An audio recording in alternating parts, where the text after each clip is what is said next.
नमस्कार साथियों, राज्य के निर्देश के बाद भी कई जिलों में वेतन भुगतान की प्रक्रिया धीमी चल रही है। पूरा अपडेट हम लोग जानेंगे वेतन संबंधी, और शिक्षकों के वेतन में बढ़ोतरी भी हो रही है। पूरा अपडेट कवर करने से पहले आपसे छोटा सा अनुरोध है, अगर आपने हमारे चैनल को अभी तक सब्सक्राइब नहीं किया तो टीचर न्यूज और वेतन संबंधी अपडेट के लिए चैनल को हमारे सब्सक्राइब कर लीजिएगा। राज्य के शिक्षकों का वेतन संबंधी समस्या समाधान नहीं हो पा रहा है। राज्य हमेशा निर्देश दे रहा है शिक्षा विभाग की शिक्षकों का वेतन भुगतान पहले हो और उसके बाद ही अधिकारी या जिले के जो कर्मचारी हैं संबंधित उनका वेतन भुगतान हो, लेकिन कई जिले ऐसे हैं जहां वेतन भुगतान की प्रक्रिया जो है हो रही है, लेकिन जिस गति में होनी चाहिए उस गति में नहीं हो रही है। शिक्षकों ने मांग किया है कि उनकी समस्या को त्वरित रूप से समाप्त करते हुए वेतन में पर्याप्त मात्रा में अवशेष मद की राशि सभी जिलों में पर्याप्त मात्रा में पहुंच गई है, लेकिन कोषागार और ट्रेजरी की जो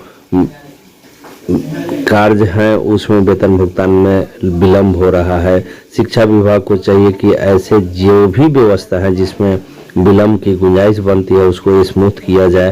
बीपीएससी शिक्षकों का लगभग 90% जिलों में वेतन भुगतान हो चुका है, लेकिन बीसी शिक्षकों की बात करें तो अभी 50 से 60% जिलों में अप्रैल तक का वेतन भुगतान हुआ है। 40% ऐसे जिले हैं जहां वेतन भुगतान की प्रक्रिया बताई जाती है बार बार की हो रही है, लेकिन प्रतिदिन शिक्षक बड़ी टकटकी निगाह से देखते हैं कि उनके खाते में रुपए आ जाएंगे, लेकिन जो कंडीशन है वह सेम एक दिन गुजर जा रहा है।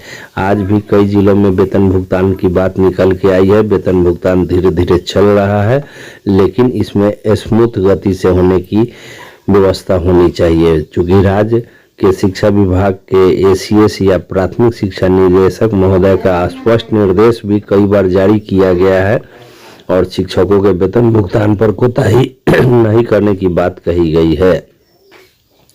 अब हम बात करें कि शिक्षकों के वेतन भुगतान में क्या बढ़ोतरी हो रही है, तो राज्यकर्मियों के महंगाई भत्ते में 2% की बढ़ोतरी काल मंत्रिमंडल की बैठक में लिया गया है, जिसका सीधा लाभ राज्य के 6 लाख शिक्षकों को मिलेगा और उनके वेतन में 400 रुपये से लेकर 1100 रुपये तक की बढ़ोतरी हर महीने 1 जनवरी 2025 से शुरू हो जाएगी और यह अब 53% डीए के बदले 55% हो जाएगा। और इसका लाभ जो है सभी राज्यकर्मियों को मिलेगा, यानी शिक्षकों को मिलेगा।